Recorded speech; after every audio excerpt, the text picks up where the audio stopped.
Welcome to the Let's Move Childcare webinar. Let's Move Childcare is a nationwide call to action to empower early education and childcare providers to make positive health changes in children that could last a lifetime. Let's Move Childcare goals focus on increasing physical activity, reducing screen time, improving food choices, providing healthy beverages, and supporting infant feeding. For today's webinar, if you have any questions during the webinar, please enter those in the question box on the right of your screen. We'll be able to have them answered at the end of the presentation.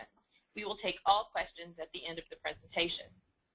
Each participant in today's webinar will receive a certificate for attending this session. You will receive the certificate by email. It will come to the email address that you logged in as. The email will come from lmcc-certificate@usa.childcareware.org. It should arrive in 3 weeks. If you have any questions about certificates, send them to lmcc-certificate@usa.childcareware.org. Thank you for joining us in the session today. I will turn it over to Diane.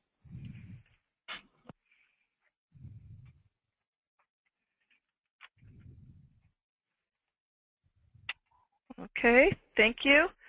We're in my control. Yes, there we are. Hey there, everybody. I'm going to move to the next slide. My name is Diane Harris, and I am a health scientist at the Centers for Disease Control and Prevention. And I also participate in the National Farm to School Network Farm to Preschool subcommittee.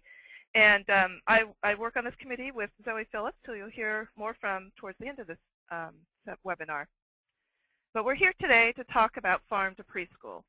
So I'll give you a short overview about what is farm to preschool, and then we'll hear from 3 different farm to school programs that illustrate many of the different kinds of activities that make up farm to preschool. Finally, Zoe will tell you about the Farm to Preschool website and all the great resources and links that you can find on the site. And finally, we'll finish with your opportunity to ask some questions. Now, before we go any further, I'm going to illustrate what Farm to Preschool is by showing you a video about a great program out of Hawaii called Farm to KK. And KK means child in Hawaiian. So take a look.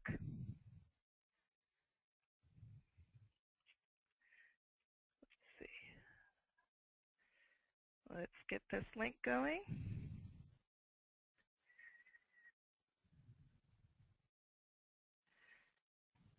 Pardon the slowness here.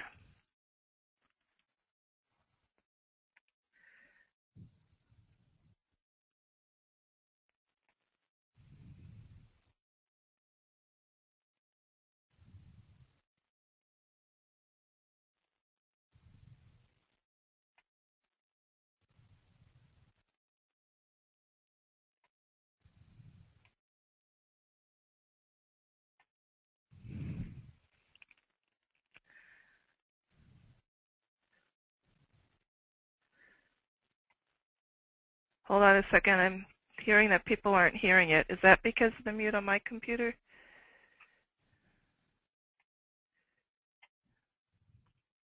That may be the problem. All right, let's try that. Okay, let's start it over.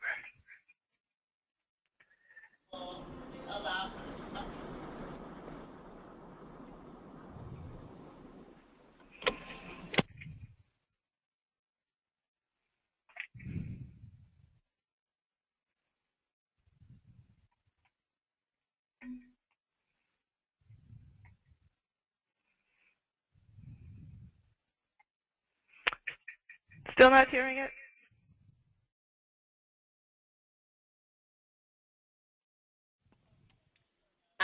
This is Karen. I'm going to take control of the mouse for a second, if I can alleviate it on this end.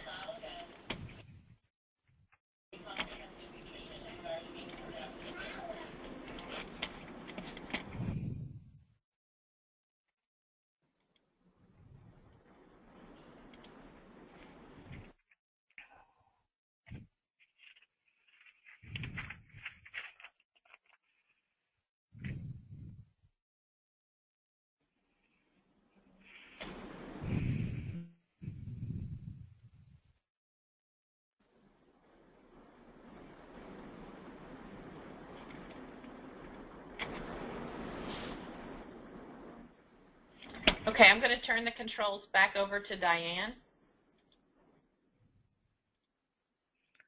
Are we going to not show the video? Yep. I'm going to let you try it again.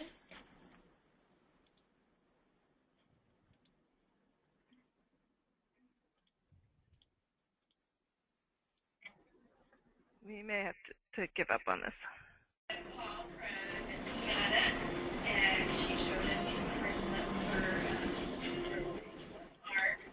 And we looked at it and thought it would be great addition to what we already communicated. It is the school childcare, which is for the preschoolers, and it's for all the magic happens. But they watching the magic. You know what, Karen? I think we maybe need to pass on the video, unfortunately.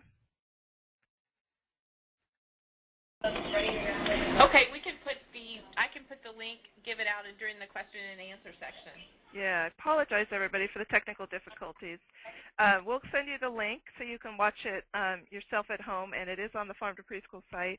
But great video illustrating a program in Hawaii. And unfortunately, if we had seen a video, we would be able to illustrate a couple of points about Farm to Preschool. And am I in control again? Great, there we go. So the basic principles of Farm to Preschool is that it encompasses a type of activities that connect the early care and education and child care programs to local food producers and processors. And if you had been able to see the video, you could see that the food could even come from sources that are very close, even out of the garden site for the school. Now, when food is purchased from local sources, it benefits the community and local farmers, and food is often fresher and better tasting when it doesn't travel as far. And what you see in the video is that local depends on where you are. In Hawaii, they're lucky to have bananas as a local food, where the rest of us don't necessarily have that luxury. Now, the other important principle of Farm to Preschool is that there is a focus on hands-on, interactive activities that educate kids about food and encourage positive attitudes towards healthy food. And when you see the video, you'll see the living classroom in the garden, which is one kind of Farm to Preschool activity. You'll see the Harvest of the Month curriculum that's adapted for Hawaii. And you can hear about the vegetable soup that kids make after a visit to the farmer's market. You also see the use of wellness policies to reinforce the school's commitment to healthy eating and physical activity opportunities. Now, the more these two types of activities are integrated, when the local food purchasing for kids' meals and snacks is tied to the classroom and outdoor activities for the kids, then the stronger the Farm to Preschool program and the deeper the experience for kids to learn healthier eating habits. So as we go through the stories of our guest speakers, I think you'll see how these things can tie together. Now, we call these programs in general Farm to Preschool, really for lack of a better term, but it's just a shorthand to include all the different kinds of settings that you work in. Farm to Preschool activities can benefit infants up to pre-K kids, and even if there's just a few kids in your program, there are many different Farm to Preschool activities that you can bring that will work for your size program. Now, before we move on to let our guests talk about their programs, I want to illustrate a couple more Farm to Preschool programs from around the country. The first example is the Live Well Springfield Farm to Preschool project in Massachusetts. Several YMCA, Head Start, and early childhood centers came together and worked with the Food Bank of Western Massachusetts excuse me, to create a new system that allows them to purchase fresh produce from a local farmer in Hadley, Massachusetts. Because these programs come together to purchase as a group, the participating programs receive bulk prices, even though the delivery and billing are coordinated with the individual programs. This cooperative buying arrangement saves each program money and gives them access to quality local food. Participating programs also offer a professional development series to teach all staff about the latest nutrition guidelines and cooking skills. The second example is the Farm to Child Care program in St. Louis. This program is tackling the issue of food deserts in parts of the city of St. Louis. These areas lack grocery stores and access to healthy food.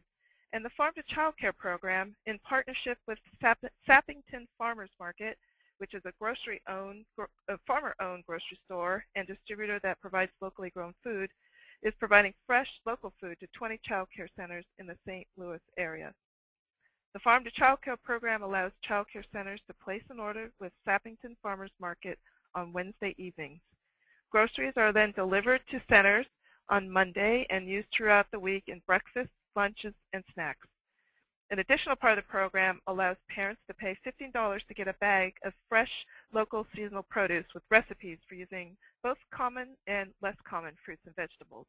This is something like a community-supported agriculture or produce box program. The program also provides 6 educational workshops per year for child care center staff. Staff receives continuing education credits free of charge for attending workshops. So I hope this overview has given you a sense of what we mean by Farm to Preschool. Now I'm going to turn the webinar over to Teresa Storm, who's going to tell you about the Farm to Preschool activities she's implementing in her family child care home. Thanks, Diane. The name of my family child care center is Tender Times Child Care, and we are located in Amory, Wisconsin. And I'm going to talk about the gardening activities that we have started.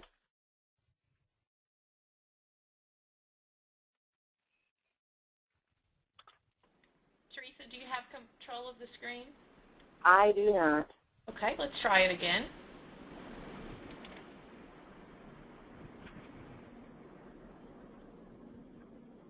You still don't have control? No.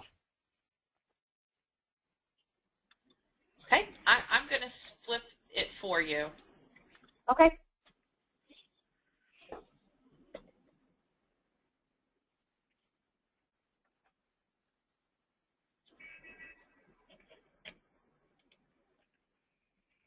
I introduced the idea of where food came from through the books such as Carrots Grow Underground, Tomatoes Grow on a Vine, Lettuce Grows on the Ground, Our Silly Garden, Growing Vegetable Soups, and the curriculum Grow It, Try It, Like It. Grow It, Try It, Like It is a free curriculum that you can get from the U.S. Department of Agriculture, or USDA, and you can find the curriculum on the Let's Move Child Care website.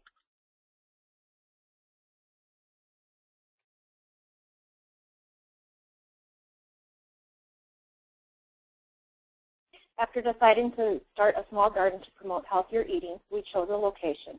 It is small, but it is a start. The location was chosen in part because of being at the entrance. Families have to go past the garden to get inside.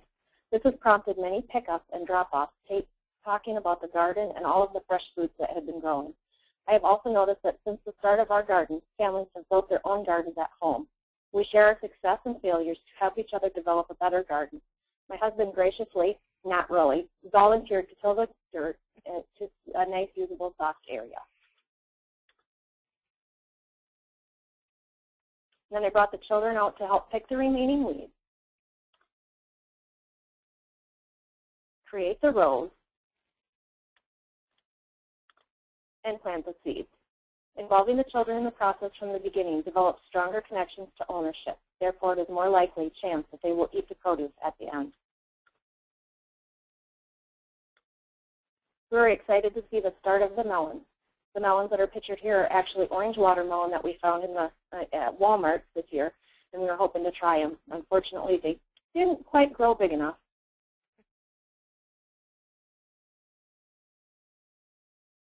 We have limited space, so we use fence panels to direct all the vines up instead of out so that we could grow more produce. Here you can see our double panel, which creates a space for our orange watermelon, and on the other side houses cucumbers. In the back is the panel directing pumpkins up. Since the start of the garden, the children have eaten more peppers, cucumbers, and zucchini than I have ever served in my childcare before. We have found many different types of recipes to try these items in. You can look on the Let's Move Childcare website for recipe ideas. I have found that if children did not like the item one way, such as, it's called fried zucchini, but it wasn't really fried, it was baked, they may like it another way, such as in zucchini muffins. So in addition to reintroducing foods, I try to introduce them in different ways. In my journey of our garden, this is our second year, I have learned that there are many ups and downs. For the downs, we have found that finding the space can be difficult. The startup costs can be a hardship. The children may not always be willing to continue on with the project, and items might not grow well. I have learned to sidestep most of the downs by starting out small and adding on. Be encouraging to the children, but allow them to choose what they do in the garden, and supplement the growth with items from the local farmers market. I also chose to grow things we frequently use in recipes, such as peppers, cucumbers, spinach, and zucchini, and things that are not available at the farmers market. Things I can get at the farmers market are typically tomatoes and romaine lettuce. The ups of the garden, it provides us with healthy and fresh produce, which is hard for us to get in the remote area that I live, saves us money on food costs, and the children are more willing to eat what they grow. Our goals for the future include starting a compost pile so we have a larger supply of fertile dirt each year, and having enough food to send home produce with the family. Maybe starting a swap. We grow certain foods and the parents grow certain foods and we could swap them. As for having too much produce, we hope to get there someday. Just don't need any more zucchini. Now I'm going to turn it over to Kim Nall.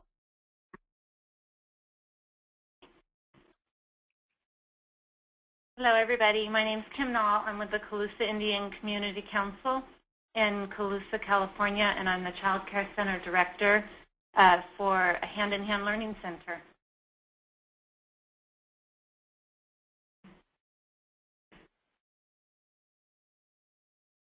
And I don't see my screen yet.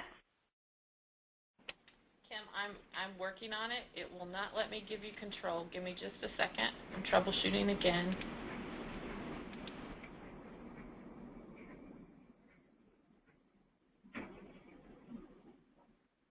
One last time, Kim.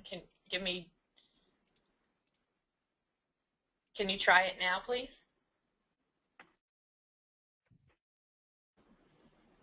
It's showing me that you have control, Kim.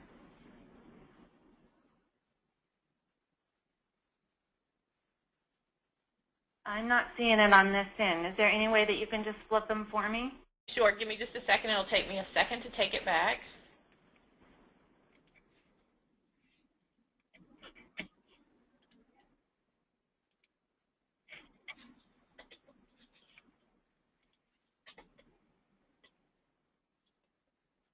Okay, great. Thank you. One of the things that really motivated us here in Colusa was that being on the Indian reservation and working with a large population, not only from the reservation but in the larger community as well, we really noticed that there was a problem of early childhood obesity and diabetes, which is prevalent in Native American communities, but in general. And we wanted to be a part of change, and we wanted to think of ways that we could be proactive here at our Early Learning Center. And so we wanted to start with our youngest children from the very start. We wanted to help keep our children healthy at the very earliest level, which we started 18 months here. And we found that the best way for us to approach it was to have something on a more formal meeting for planning the meeting with all of our staff and all of the people that would be involved in our change efforts. And so within our meeting, we did strategic planning within our center, and we found that overall that everybody was on the same page. We really wanted to focus on hands-on activities in ways that would really motivate families, community, and children. So we formed committees, and within that we formed a nutrition committee, a Let's Move committee because we were active in the Let's Move childcare, and the outdoor classroom and nature, garden, and events. And we collaborated with local and state groups and to provide ongoing education like Harvest of the Month, the California Champions for Change. And we also worked with other local agencies to help us to be successful in our efforts.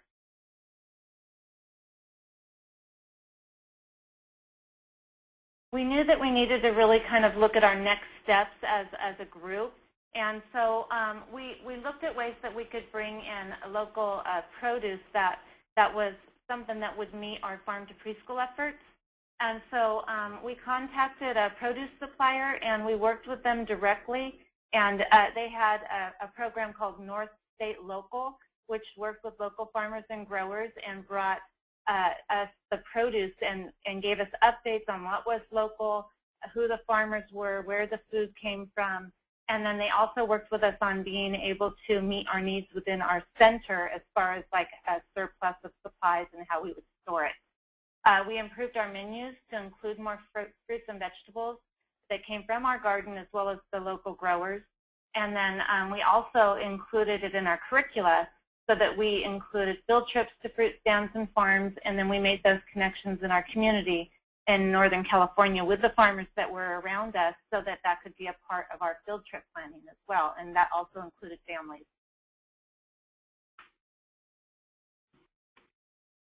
By using the local resources, we not only were able to bring all of these activities and everything to our center, but we were also being able to educate and reach out within our community so that the awareness was available to all. And so we asked the local master gardeners to help us in our planning, and we worked together as a team in planning our large garden so that we were successful from the start.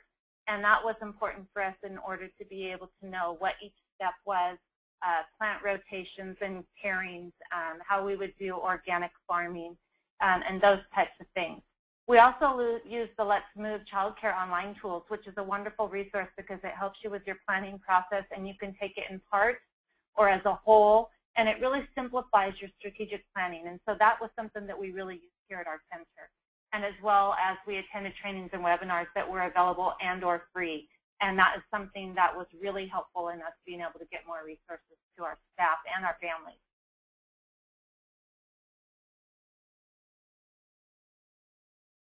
We also really made a large effort on the part of healthy cooking and snack activities, and that was really helpful through our snack that was that comes from the Harvest of the Month, coming into the classroom and teaching, going into the garden and having extended lessons.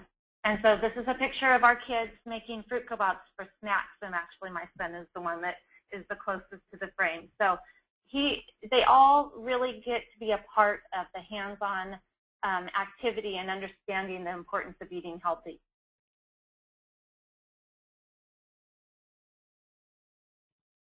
And as I mentioned several times, the Harvest of the Month curriculum is a great resource. They provide tastings on site, learning about plants, talking about the parts of the plant, where foods come from, telling us about when they do bring a snack activity, who the farmer is, and with a newsletter as well for families. And so these are actually children in our garden, in our winter garden this last year, and that's our cabbage, and then also planting for our youngest toddlers even go into the garden and plant and harvest and weed.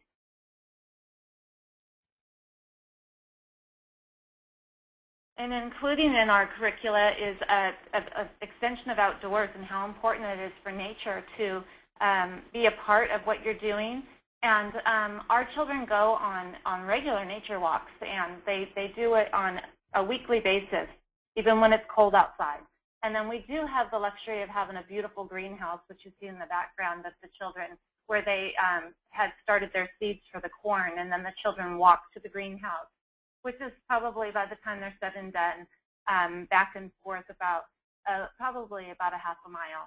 And then they were taking it to the garden to plant.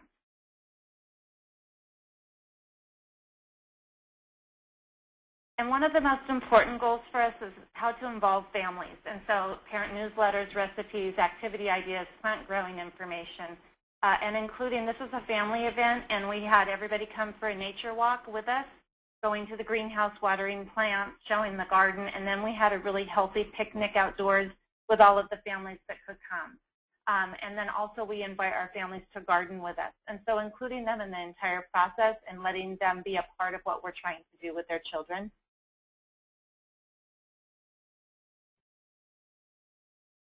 And the benefits for kids is eating healthier meals, trying new foods, learning math, science, social, emotional, language, and other important skills, because gardening is more about a lot of things and farm to preschool than just nutrition alone. Learning about local farmers and growers.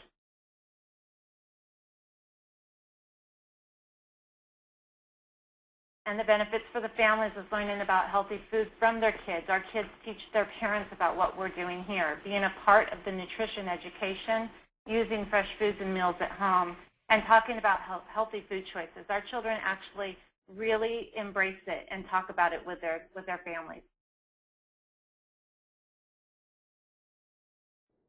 And teaching kids about healthy food, sharing healthy recipes, eating healthier food at the center is a part of all of the benefits for our staff as well.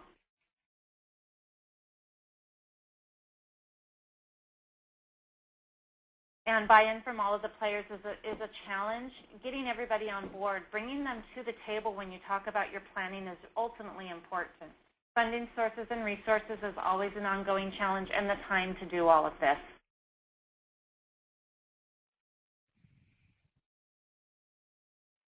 And then the top 10 tips, which I'll go through fairly quickly, is to plan but be flexible, involve others, tap into local resources as I talked about before, and these are some of the things that we've done.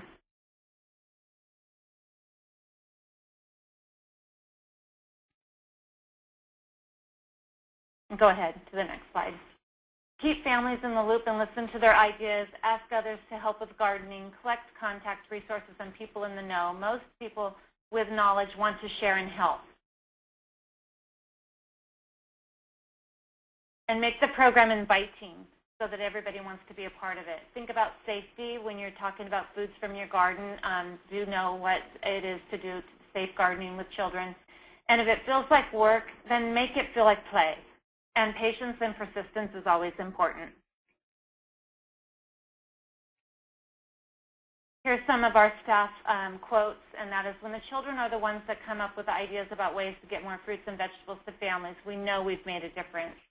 And we get to inspire children and families to work toward a healthy lifestyle, to start with small changes that make a difference. And that's from our staff here.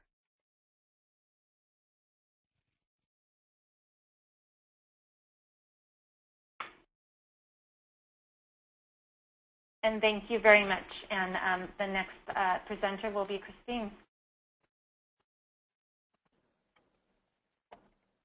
Great. Hi, everybody. I am Christine Smith. I am a registered dietitian and the Director of Nutrition Services for Neighborhood Health Association in San Diego.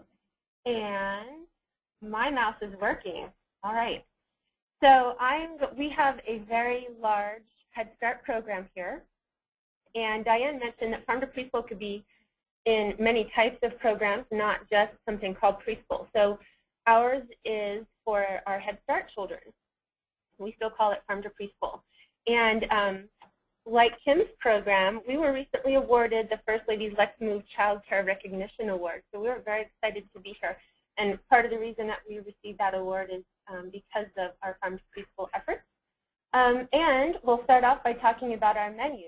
The menu was kind of our first step in Farm to Preschool, even before we knew Farm to Preschool was happening.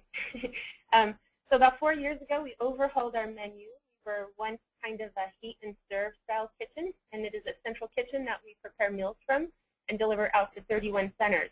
So we do around 6,000 meals a day, and we used to use a lot of processed foods, and now we have also a chef on board.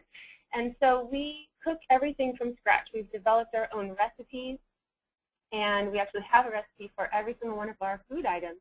And some of the things that we now serve are salmon tacos with our own Jalisco, rotini alla bolognese, vegetarian black bean chili, and our homemade fresh tomato soup, which is delicious. We actually roast our own tomatoes in the oven and cook them down into a soup. And we feel like our menu is a teaching tool for parents, since they will also get to learn what some of these foods are that they might not experience in their own home.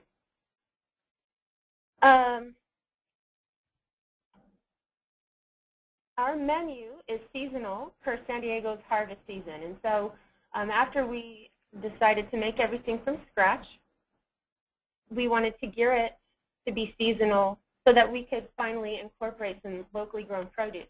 And so that's so our menu is seasonal, and we're working on getting some local produce now. We use the Harvest of the Month menu slip and family newsletters and educator guides, which all of those things are posted online in both English and Spanish. We have a big Spanish-speaking population here in Southern California, and so that's really important to us. And if you haven't, if you're not familiar with Harvest of the Month, I really encourage you to check it out, because they have the most beautiful materials to look at, and when things look nice, I think people are really interested in, and especially if they have useful information, then it's a good thing to look at. So they're free for people to use and download. For us, we use Harvest of the Month to feature a new seasonal recipe every week. And the seasonal recipe that means, if this month we're featuring apples, then each week chef comes up with a new recipe that features whatever the Harvest of the Month item is. So our vision for Farm to Preschool is to serve locally grown produce and seasonal food. We want children to be involved heavily in building, planting, maintaining, and harvesting from the school gardens, as well as doing cooking experiences, and then hopefully tying in a curriculum, because the curriculum kind of can help make sure that the garden is used constantly and effective, and it doesn't have to be any extra work. It's something that can already be in place, and teachers are overwhelmed as it is, and so it would be easy if it's just all tied in and no extra work for people. I already mentioned about doing the cooking experiences from using the food from the garden, and a little bit later I'm going to talk a little bit about one that we have done. And also to do some impactful field trips to farms and learning gardens. Like maybe when I say impactful, I mean like making it be a visit to the farm or the garden that's going to benefit the child, not just walking around looking at the plants growing, because they won't understand like what those plants are and what's underneath all those leaves. So making it something where maybe they could harvest and learn about the parts of the plant and kind of how a farm operates, and engaging the parents in those field trips, and then inviting professional speakers for parents, anywhere from chefs to gardeners, dietitians, pediatricians, anyone who can kind of talk about why eating local is important and why nutrition is important. For us, we have invested a lot into our staff. For my department, the Nutrition Services Department, we have provided our food service staff with a variety of different experiences. We have done taste comparisons of locally grown produce. We teach constantly nutrition education, culinary education, and of course all the usual food safety sanitation stuff. But in addition to that, these things plus, we have visited local farms and local community gardens. And so getting them invested and teaching them like why this is important to us so that they can understand. And then for the teachers, kind of teaching them the same thing too, nutrition education, teaching them about Farm to Preschool and about Harvest of the Month materials. So our pilot for Farm to Preschool started back in 2011 at one center. And the way it kicked off was that we had a parent involvement aide and some interested parents, and they decided to go for it. So they scheduled a garden build-out day with all the children, teachers, and parents, and some of the supplies were just things that parents had lying around and didn't really need anymore. And so here are some photos from that.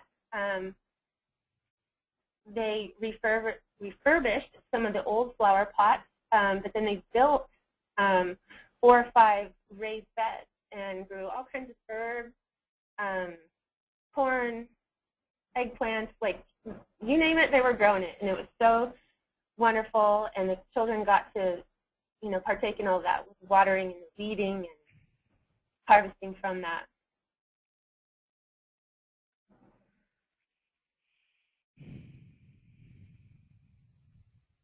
And then we also took the same pilot class to a learning garden. And so they got to, the children and the parents and teachers learned how the food grows. This is a big community garden or a learning garden. And they experienced math in the garden. So they had an herb garden, and the children could walk by and they would have to count the lavender stalks that they picked. And then they got to do tasting experiences that involved math. So they had a banana, which actually was not from the garden because we're not in Hawaii, but they had to cut the banana into a certain number of pieces. And so those are some ideas that can, get going with some kind of curriculum, like making it into a math project. For us, we, what would be helpful for us is to have funding centers, and having like this one person help us just sort of maintain any and curriculum ideas would be really helpful. So we're going to be searching for some funding for that. We want to be able to use gardens at all of our centers. Pretty much have gardens now, but we want it to be wide. We want the children and parents to experience fresh grown produce, and families to be replicating the gardens and cooking at home. And we have really experienced that here at Neighborhood House Association. We always hear that children go home and they're asking their parents to cook whatever we serve at, whatever we serve them at school today. And we have heard that parents are really interested. Like Teresa said, we've had that same experience. And so I know these are some pictures from our kitchen of our food. Those are the roasted tomatoes that I was talking about. To be roasted for our sweet potato yogurt. Oh, right here, okay. And this is an example of harvest of the month. This is not something that, but it is something that we definitely like to use, along with whatever we do on our menu pertaining to harvest of the month. Make these available to our teachers so they could use these in the classrooms, and it's great nutrition information.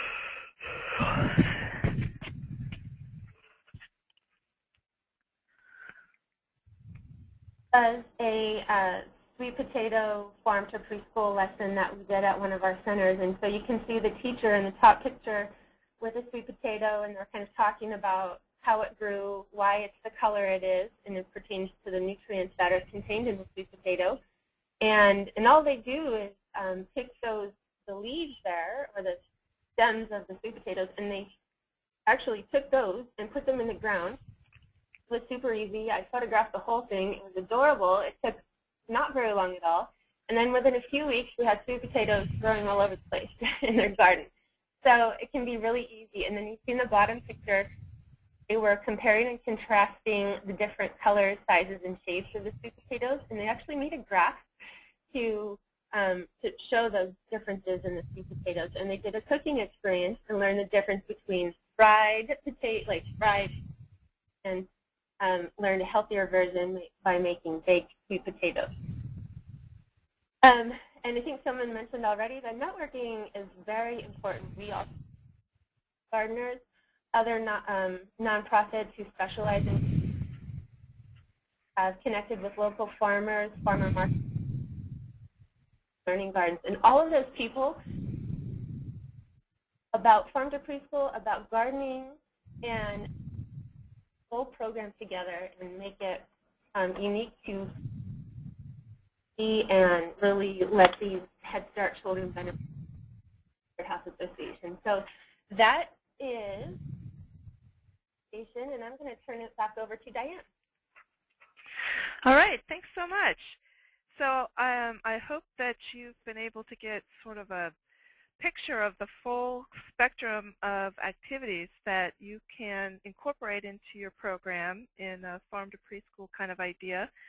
Again, a lot of these activities are around purchasing local foods and bringing those that good food into your program, either from direct purchasing through farmers markets, cooperative buying arrangements, and more. And we just heard about how central kitchens can help facilitate cooking from scratch with that great local food. But also you've heard a lot about how to incorporate these hands-on interactive activities that certainly educate kids about food and encourage positive attitudes towards food. And you even heard about some of the other lessons that can be held in the garden about math and reading and other kinds of approaches are also important using these hands-on interactive activities either in the garden or the Harvest of the Month curriculum you heard quite a bit about. That's something people are using quite a bit, obviously. There's taste tests, there's cooking, field trips, and lots of family engagement to help reinforce the lessons and bring them home. So in summary, I think we got some great tips for success from hearing from our providers. One thing that I heard repeatedly too was that there's strong collaboration with community organizations, and that was really helpful to bring these programs in. And ultimately, you heard benefits from all different kinds of groups within the child care facility community. So it's not only the students and the kids that are benefiting, but it's also the families. The staff are learning new things through enrichment, the teachers and the food service staff in the larger facilities. And what wasn't really mentioned, but we can't forget, is the benefit to our local farmers. Those are our community, those are our neighbors who benefit through this local purchasing. So with that in mind, I'm going to turn the webinar over to Zoe. What she's going to do is tell you about some of the resources which can help you get going if you haven't started any farm to preschool activities already, or bring along and add new kinds of activities to what you're already doing. So I'm turning it over to you, Zoe. Okay, thank you, Diane. My name is Zoe Phillips, and I direct a Farm to Preschool program at the Urban and Environmental Policy Institute at Occidental College in Los Angeles in California. I also co-lead the Farm to Preschool subcommittee that both Diane and Kim are part of, and it's a national body of experts in the field dedicated to growing the Farm to Preschool movement. We also administrate the Farm to Preschool website that I'm going to be talking to you about today. I think I don't have control of the slides. Zoe, I'm working on that issue. Sure. And one thing I do want to mention while we're working on that is, all of these resources that our providers have mentioned today are on our website. A lot are on the Let's Move Childcare website as well. And especially for the Farm to Keiki video that we weren't able to show you, we have that posted on our website under photos and video. So definitely after this webinar, please take a look at it. And I think you'll find it really enriching even after listening to the webinar. Zoe, this is Karen. We are having some technical difficulties with sharing the mouse with you. I'm going to try one more time, and then I'll try to just go through your slides. Sure. You're welcome to go through my slides. I'm ready for the next one.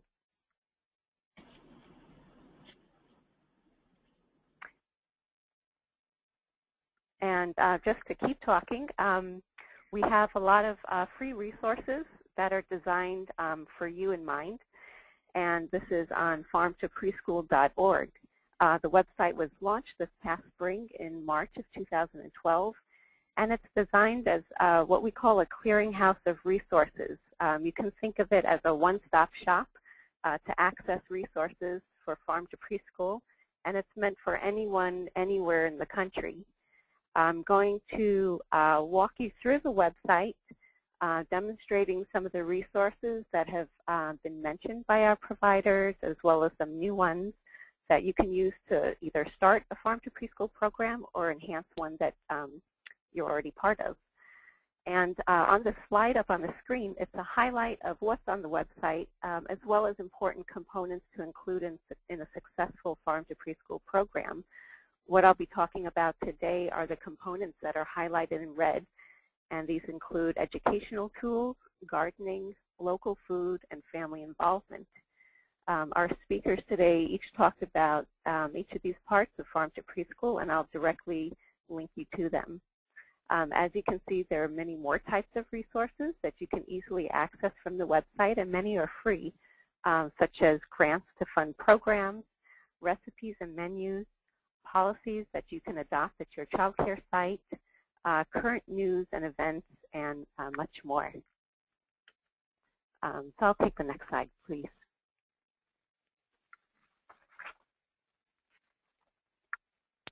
Okay, so this is a snapshot of our homepage.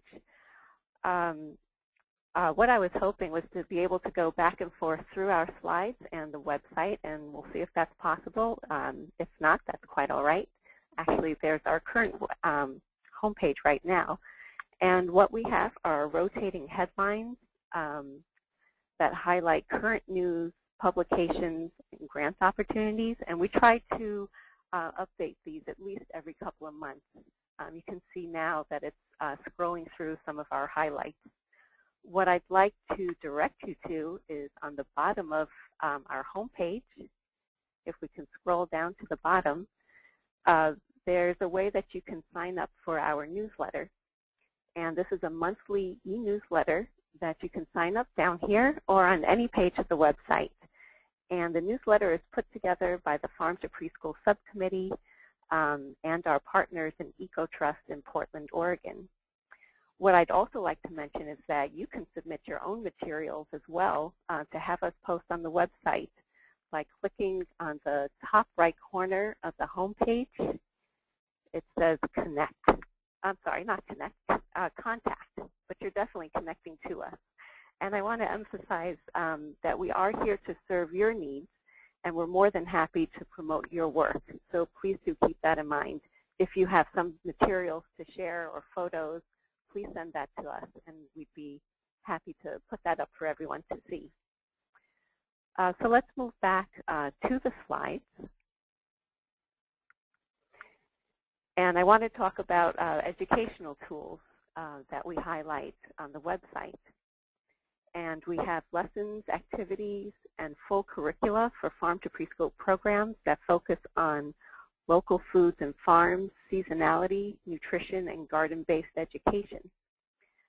There are many free and low-cost resources that you can access online. We have two examples up here for you to see our early sprouts and, as you've been hearing much about, harvest of the month. So if we go back to our home page, oh, actually that's fine, we can go to curricula and scroll down. You'll see that there are many different types of resources that we have for different curricula. We have Grow It, Try It, Like It that Teresa uses in her program. We have Early Sprouts, which is a low-cost garden-based curriculum developed by a college in New Hampshire. And we found that for both of those curricula, the Farm to Preschool Subcommittee had a national survey with over 700 respondents, and many of these programs use these two curricula very successfully. I also wanted to highlight Harvest of the Month that you've been hearing about. It was traditionally designed for kindergarten through grade 12, and it's been expanded to serve child care and preschool-age children. There are several different types of Harvest of the Month child care resources. One of them was developed by our program at Occidental College that also links to standards, including National Head Start standards, as well as California State preschool standards. And these Harvest of the Month curricula are being adapted in other states. So if we can go back to our slides, what I'd like to focus on now is preschool or child care gardening. You've been hearing much about child care gardening and other growing activities as an important part of Farm to Preschool. And we have on our website free lessons and many tips for success. And that would be the slide before the one that's up on the screen. Thank you. We have 4 different examples that we wanted to highlight for you today, though there are many more that are on the website. If it's possible to go back to the website,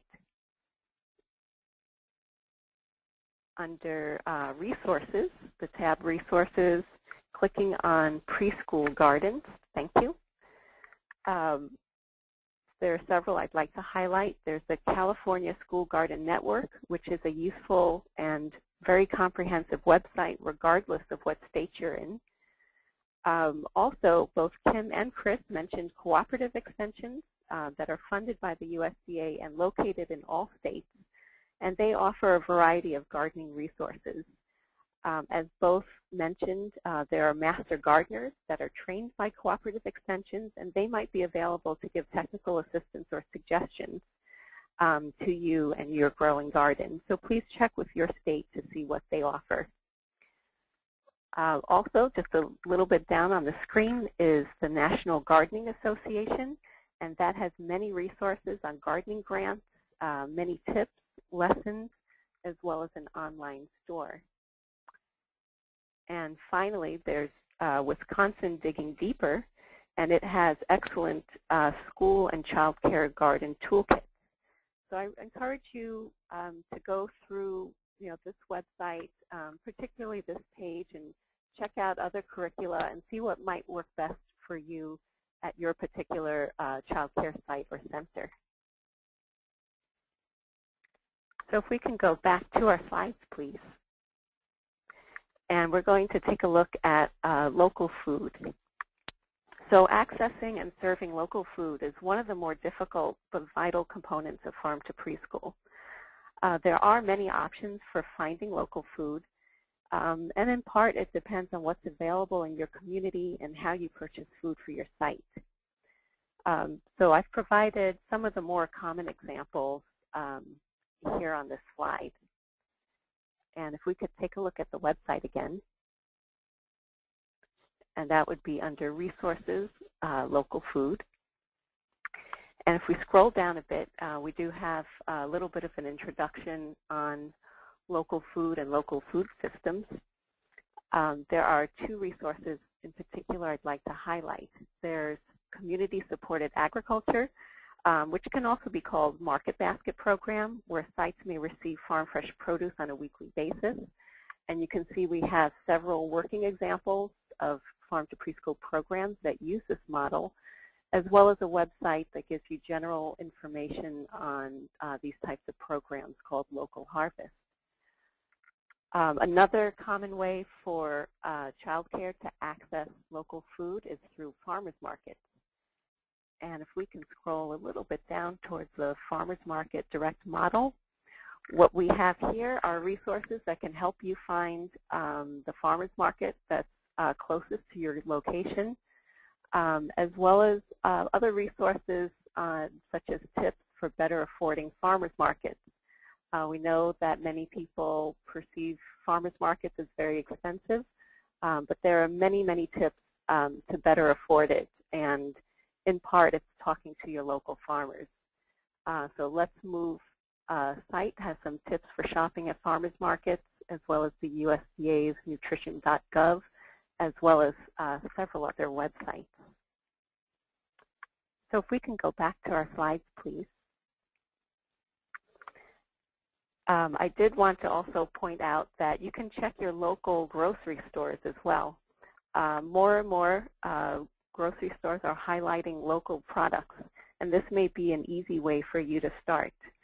Also, some sites are able to supplement some of their meals and snacks with their own school-grown or site-grown food. I know that Kim Center does this, as well as the Farm to Caking program.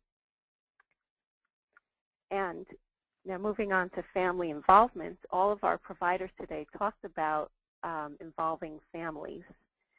And here are some additional resources that you can use or that you can promote to your families if they have access to the internet.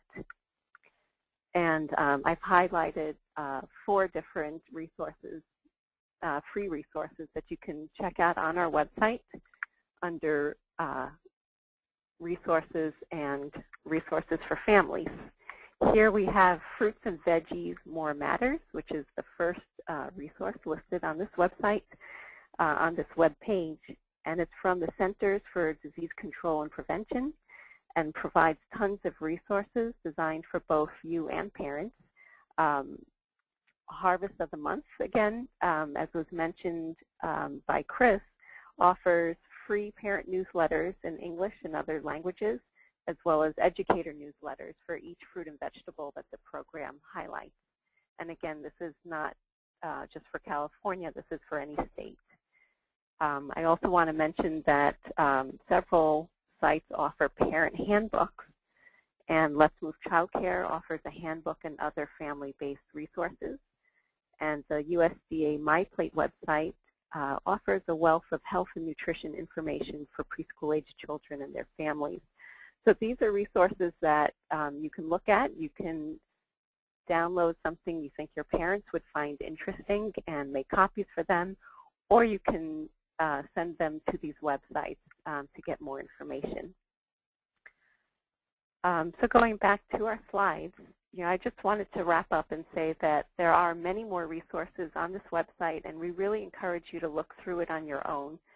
And there are also ways to connect to other programs. If you have more questions after this webinar, we're more than happy to answer them, and you can email us at info@farmtopreschool.org, which is right on the screen.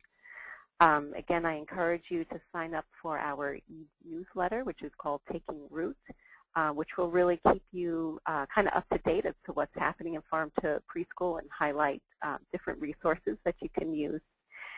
And we also want you to let us know what you want to see more of, what's missing from this website, because this website's meant for you. So please let us know, and please keep in touch. Thank you.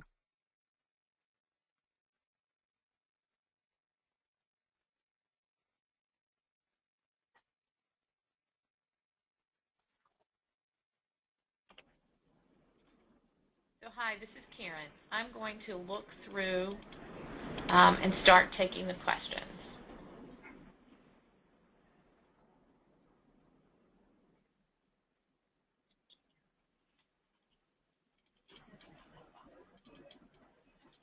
Okay.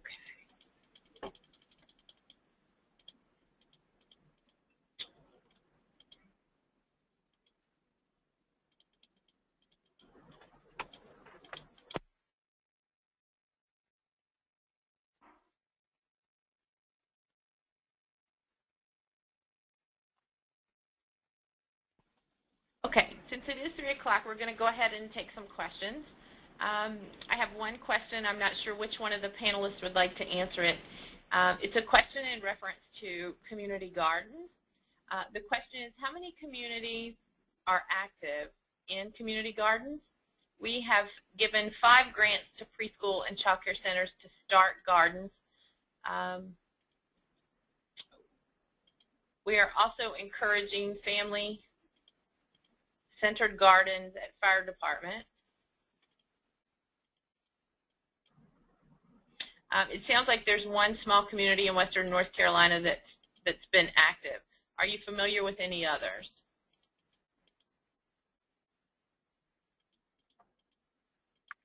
This is Zoe. I do know an example in California, in northern San Diego County. There's a organization called North County Community Services that has 7 preschools, and they also have at one of their preschools half an acre. Very lucky to have that, and they've created what they call an edible learning garden that they've opened up to be a community garden as well. So it's both for use for the community, for the parents, and for the preschool. But I'm sure that there are many, many other similar projects between California and North Carolina. Okay. So the next question was, is this good for after-school programs as well? Which one of our panelists would like to take that question? This is Kim. I can just offer that our after-school program is engaged in our garden and also the farm to preschool. Even though it's farm to preschool, we do implement the same activities in the after-school program, as well as harvest of the month activities. And they go into the garden, especially on extended days such as summer. And they're very actively engaged, and they're the ones that actually have probably really shown the most growth as far as like taking the information home to their families and encouraging their classmates to try new foods. And it's been a lot of fun seeing their growth. Okay, thank you. The next question asked about the presentation today. The presentation today will be archived on the Childcare Aware of America website, and that can be located at www.naccrra.org. Under multimedia, all of the Let's Move webinars that we have worked in partnership with are presented there. So you will be able to find the webinar there.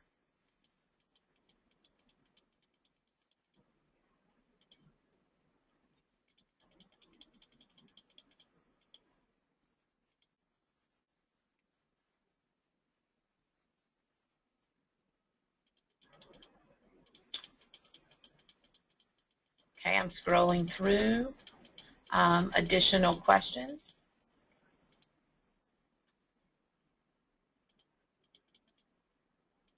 They asked for the link for the video.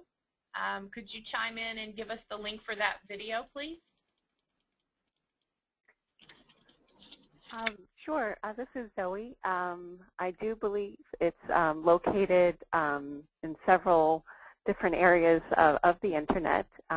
We do have it on our Farm to Preschool website. If you look at the upper tab, there's a link. There's a tab for photos and videos, and it's I believe it's the second video listed.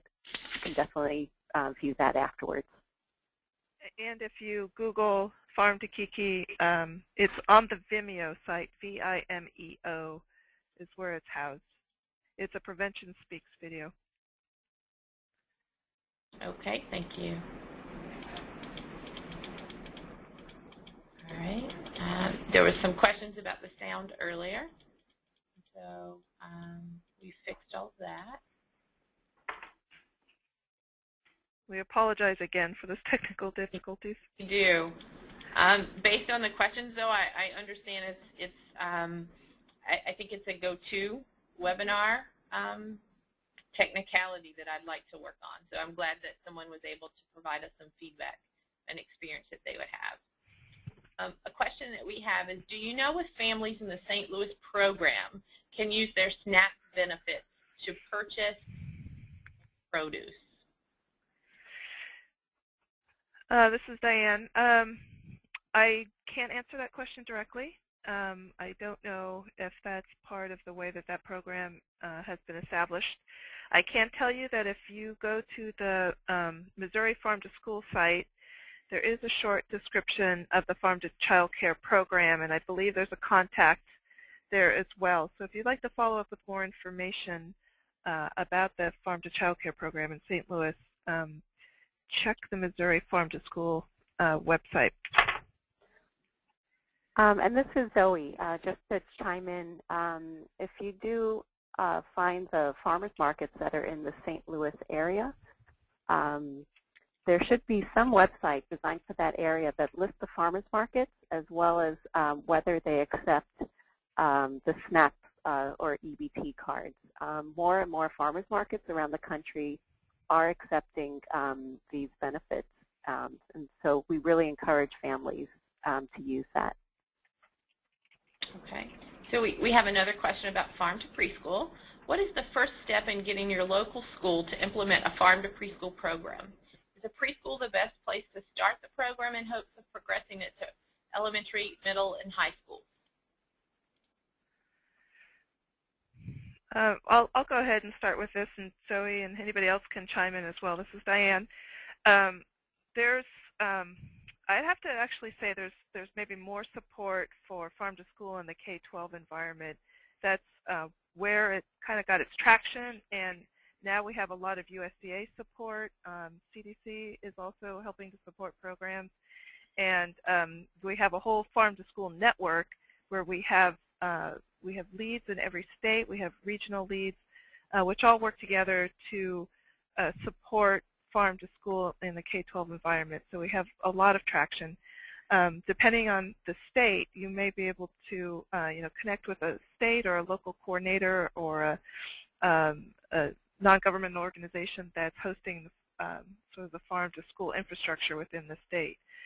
However, our efforts through the National Farm to Preschool Network, or the Farm to School Network, Farm to Preschool Subcommittee, is to help grow the movement in preschool. All of us believe that the earlier the better to get kids on the right track in terms of understanding where food comes from and to really embrace and understand the ideas, the principles around healthy eating.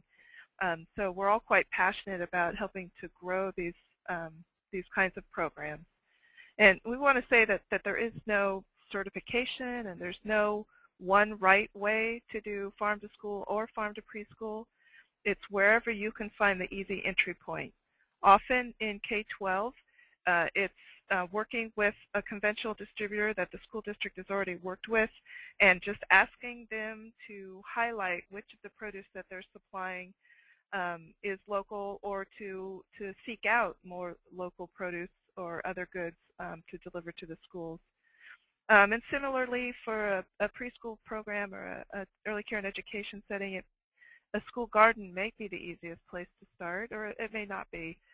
Purchasing from the farmer's market might be the easiest spot. So we encourage everybody to just get started, take some baby steps, and help to grow the programs in whatever setting you are.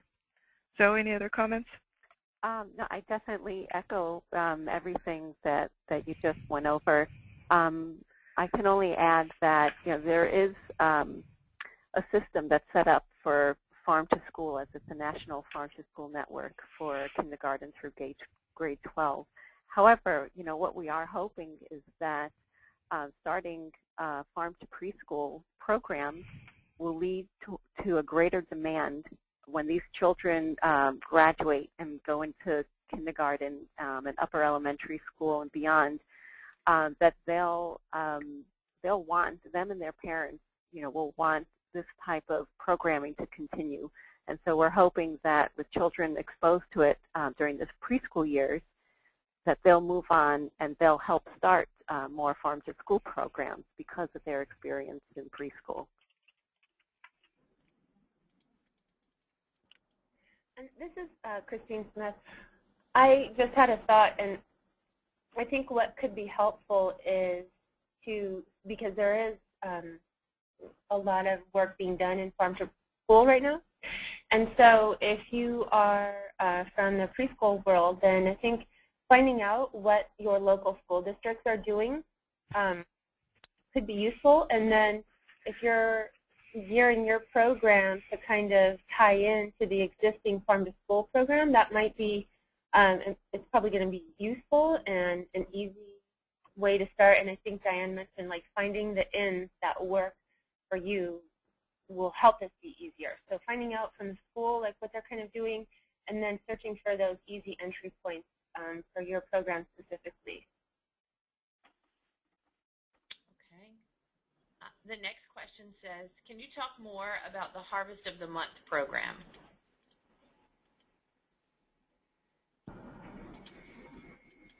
This is Christine. I can share a little bit about what I know. I don't. Harvest of the Month is not my program, but we use it a lot. And it is provided by Network for Healthy California, but it is not specific to California. I think Zoe mentioned that anyone in the nation, or I guess the world, could use these materials. And I believe their website is probably harvestofthemonth.org. And .com. Sorry, harvestofthemonth.com. And if you access their website, you'll find all kinds of monthly materials. And they have just a slew of different fruits and vegetables that they feature, menu flicks for, family newsletters, and educator guides. And there could even be more materials, but those are the three that we use. And then you can use them in any way that you want. These programs are great because they don't have rules, and your opportunities are endless. And so, as I mentioned, the way that we use them, just to give a little idea for you, is that we use a menu flick from them to print our actual menu on. And then we provide the family newsletter and the educator guide for the families and the teachers. And they have nutrition information. There's recipes. So you can tailor it to be, you can tailor using Harvest of the Month so it's specific to your growing season wherever you're located in the country. So if spinach is in season in a certain month, you can feature that Harvest of the Month, those Harvest of the Month materials in that particular month for you, or however it works out. But it's totally flexible, and I think it's a wonderful resource. And this is Zoe. Just to add to that, I do know that they're adding more produce items to the list based on growing interest from other states. So they're looking into different fruits and vegetables that are grown in a variety of other states, and then adding that and to produce materials and curricula for that. So they're really trying to expand throughout the country. It was initially designed for kindergarten through grade 12, as I mentioned earlier, but as there's been growing interest in childcare, several organizations and programs have adapted these resources to be more developmentally appropriate to preschool-aged children. And the great thing about this is that it is a free resource. Okay, great.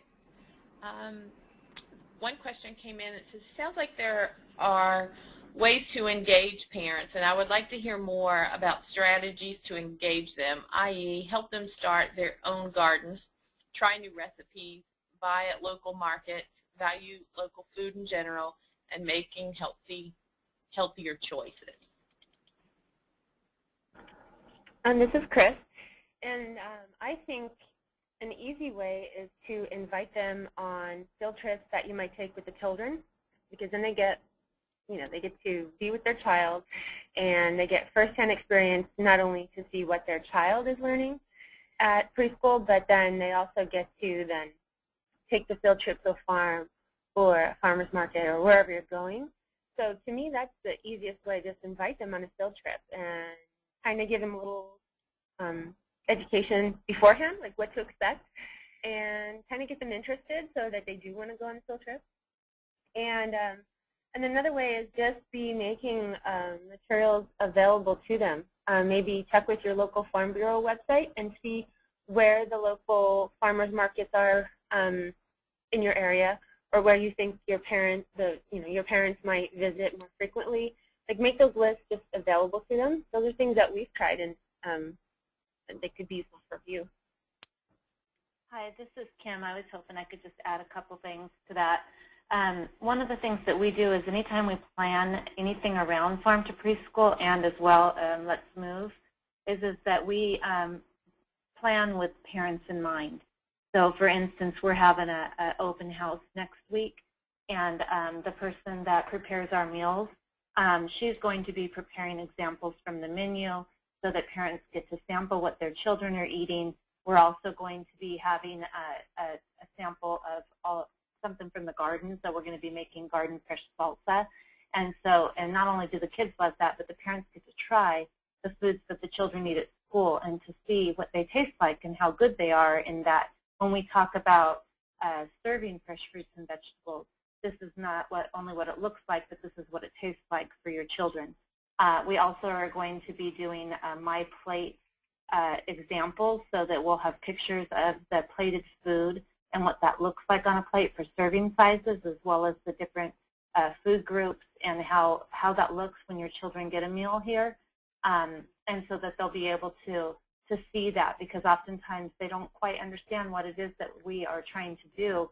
And I think that they really, truly want to know what their children are eating and what they're doing, and they want to be involved.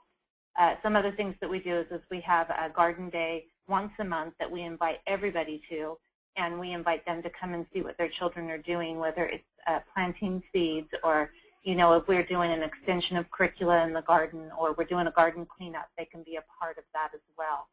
So parent engagement, I think, is just something that anytime you're planning in any activity for the children, you also are engaging the families by inviting them to be a part of that.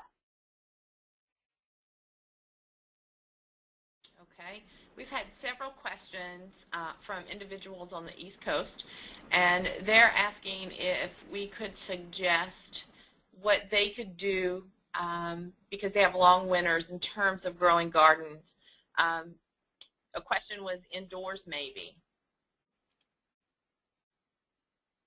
I know container gardens are also a great way to do things, because you have more control over your garden space. You don't have to do a really large garden. You can do a container garden, and you can put it in a place that maybe you can cover it for freezes and different things like that. I know that in California we have the luxury of our seasons of being mild, but I know that that was something that came up a lot. window gardens, and if you can get a very small greenhouse that's not going to be expensive or burdensome. Those are just some suggestions. Right, and to add on that, cold frames, there's, you know, if you have the luxury of a hoop house even, those are other approaches. If you can keep it covered, and actually snow can insulate if you have a big enough structure. So there are still ways that you can do it even in the cold northern climates. And the Wisconsin Digging Deeper garden toolkit that I referred to on the website, that also has a lot of tips about using cold frames and other cold growing season technologies. Yeah. So do, you know, take, especially if you're in a colder area, take a look at Wisconsin's resources, and they might help you. And this is Teresa. I'm actually in Wisconsin growing my garden, and I just make sure that whatever produce I have extra, like we had tons of zucchini, shred it up, freeze it, and take it out as you need it throughout the winter to supplement the cold season.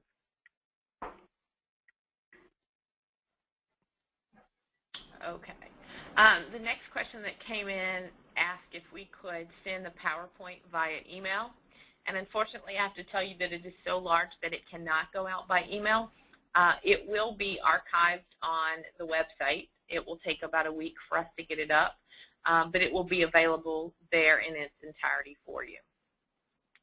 The next question says that this person has several young toddlers, and they are looking for any good ideas on how to teach and involve the toddlers. This is Kim. We have a toddler program, and we have our children actively engaged in the toddler program.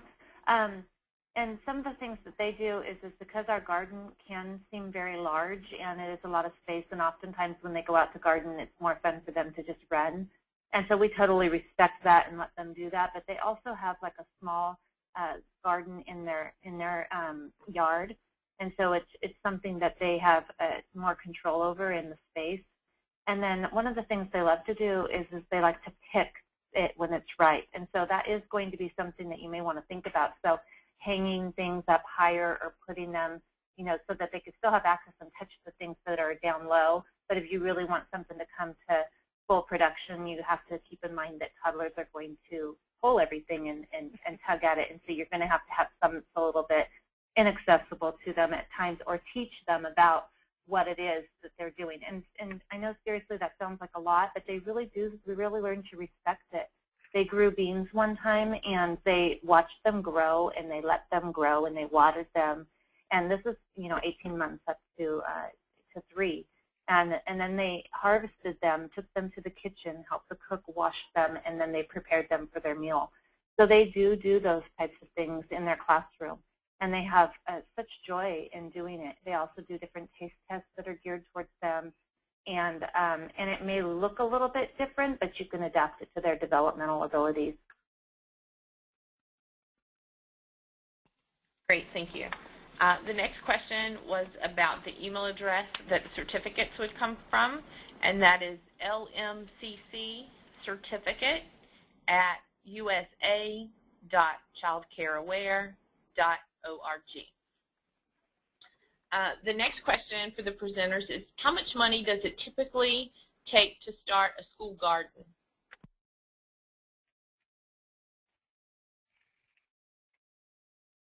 This is Kim again, and when we started our school garden, we started with absolutely nothing.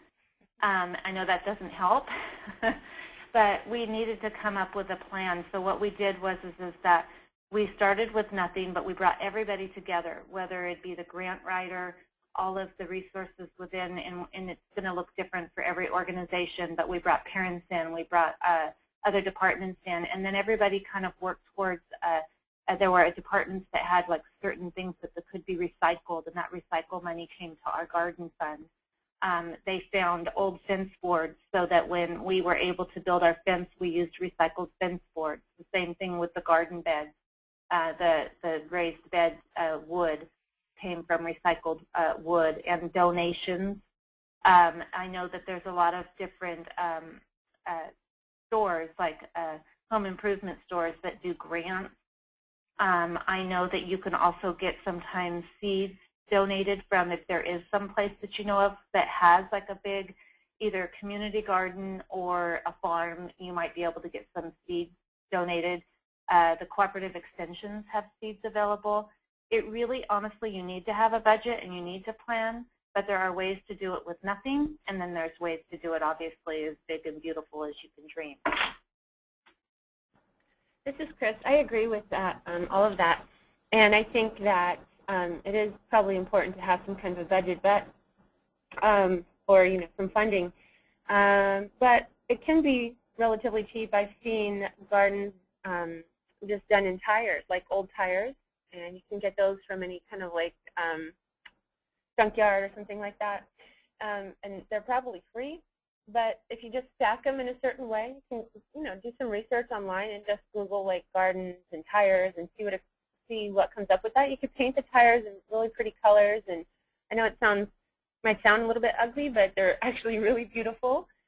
You can use pretty much any container, like a old big bucket with coal soaked in the bottom.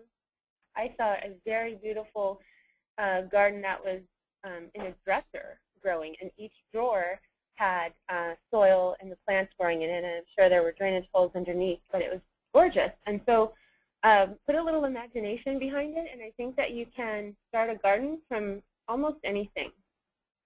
And this is Zoe. Yeah, I definitely agree with that. We've helped a few dozen preschools put in school gardens for using exactly what Kim and Chris have been talking about to find free resources.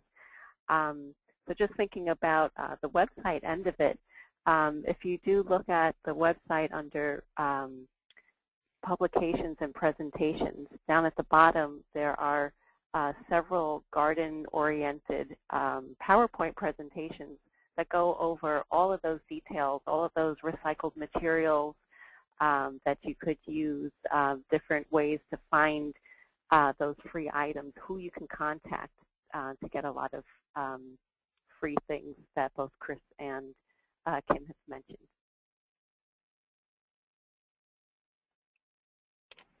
This is Karen. Because of the time, we're going to take one more question. And the question was, does the Farm to Preschool initiative focus on beverages at all, such as making healthy juices? This is Diane. We don't limit any activities that incorporate the principles of Farm to School. So, for example, if you're making smoothies out of homegrown or school-grown product, that's great. Our only caveat is that we do have recommendations about how much juice kids are getting in childcare, and of course, most of you are familiar with the guidelines around Let's Move Childcare. So those also can be incorporated into the school wellness policies in order to sort of solidify that everybody's following the same guidelines around wellness and obesity prevention. Okay. Well, thank you very much. And thank you again for joining us today to learn more about Farm to Preschool. I would like to thank our presenters today for joining us and sharing their wealth of information. Thank you.